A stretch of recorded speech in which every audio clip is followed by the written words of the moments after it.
5 ವರ್ಷ ನಮಗೆ ಜನ ಆಶೀರ್ವಾದ ಮಾಡಿದ್ದಾರೆ. 2023ರಲ್ಲಿ 28ರಲ್ಲೂ ನಾವೇ ಬರ್ತೀವಿ. ಹೌದಾ? 28ರಲ್ಲೂ ನಾವೇ ಬರ್ತೀವಿ ಅಧಿಕಾರಕ್ಕೆ. ಬಿಜೆಪಿನ ಕರ್ನಾಟಕದಲ್ಲಿ ಯಾವ ಕಾಲದಲ್ಲೂ ಕೂಡ ಆಶೀರ್ವಾದ ಮಾಡಲ್ಲ ಜನ, ಗೊತ್ತಿದೆ. ನಿಮ್ಮ ಮಾತಿನಿಂದ ಮನೆ ಮುಖ್ಯಮಂತ್ರಿಗಳೇ ನಿಮ್ಮನ್ನ ಆಸೆ ಪಡ್ತಾ ಇದ್ರು. ನೀವು ಈಗ 2 ಸಾರಿ ಅಧಿಕಾರ ಮಾಡಿ ತಾಡ್ರಿ 2 ಸಾರಿ ಅಧಿಕಾರ ಮಾಡಿದ್ದೀರಿ.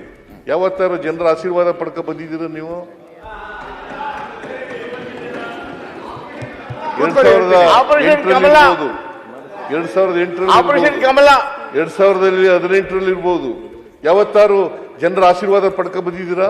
ಆಪರೇಷನ್ ಕಮಲ ಹಿಂಭಾಗಲಿನಿಂದ ಬಂದಿರತಕ್ಕಂಥದ್ದು.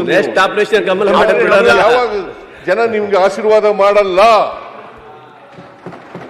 2019ರಲ್ಲಿ ಅವ್ರಿಗೆ ಆಶೀರ್ವಾದ ಮಾಡಿದ್ರ? ಜೆಡಿಎಸ್ ಜೊತೆ ಹೋದ್ರಿ, ಅವ್ರ ಮನೆ ಬಾಗಿಲಿಗೆ ಹೋಗಿದ್ರಿ ಜೆಡಿಎಸ್ ಜೊತೆ. ಆಯ್ತು, ಹಾಗೆ ನಮಗೆ ಮಾಡಿರ್ಲಿಲ್ಲ, ನಾವು ಅವ್ರ ಮನೆಗೂ ಹೋಗಿರ್ಲಿಲ್ಲ. ಹೋಗಿದ್ರು ಅಂತ ಹೇಳ್ತಾರಲ್ಲ ಸರ್. ಅವ್ರು ಹೇಳಿದ್ರೆ ಅವ್ರು 1000 ಹೇಳ್ತಾರೆ, ಅವ್ರು 1000 ಹೇಳ್ತಾರಪ್ಪ, ಯಾರು ಹೋಗಿರ್ಲಿಲ್ಲ. ಆಗ ಬಿಜೆಪಿ ಕೊಡ್ತೀರಿ ಸುರೇಶ್, ಅವ್ರು ನೀವೇ ಸೇರಿಸ್ಕೊಂಡು ನೀವ್ಯಾಕೆ ಅವ್ರ ಜೊತೆ ಹೋಗಿದ್ದೀರಿ?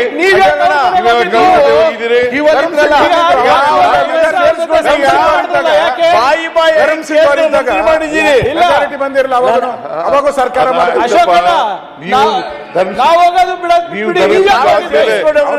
ಜೊತೆಲಿ ಹೋಗಿರ್ಲಿಲ್ವಾ ಸರ್? ಅವ್ರು ನೀವು ಜೊತೆಲಿ ಹೋಗಿರ್ಲಿಲ್ವಾ? ಅವರೇ ಫಸ್ಟ್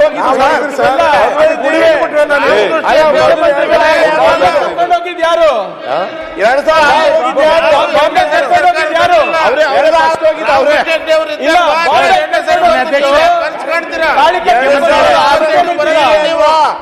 ಸರ್ ಯಡಿಯೂರಪ್ಪ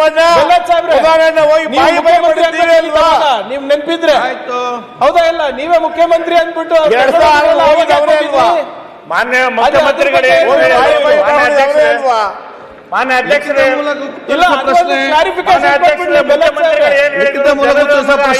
ಆಶೀರ್ವಾದ ಮಾಡಿದ್ದಾರೆ ಅಂತ ಹೇಳಿ ಲಿಖಿತ ಮೂಲಕ ಉತ್ತರ ಕಾಂಗ್ರೆಸ್ಗೆ 5 ವರ್ಷ ಆಶೀರ್ವಾದ ಮಾಡಿದ್ದಾರೆ. ಹೈಕಮಾಂಡ್ ಅವರು ಮುಖ್ಯಮಂತ್ರಿ ಆಶೀರ್ವಾದ ಮಾಡಿದ್ದಾರೆ, ಮಾಡಲಿಲ್ಲ.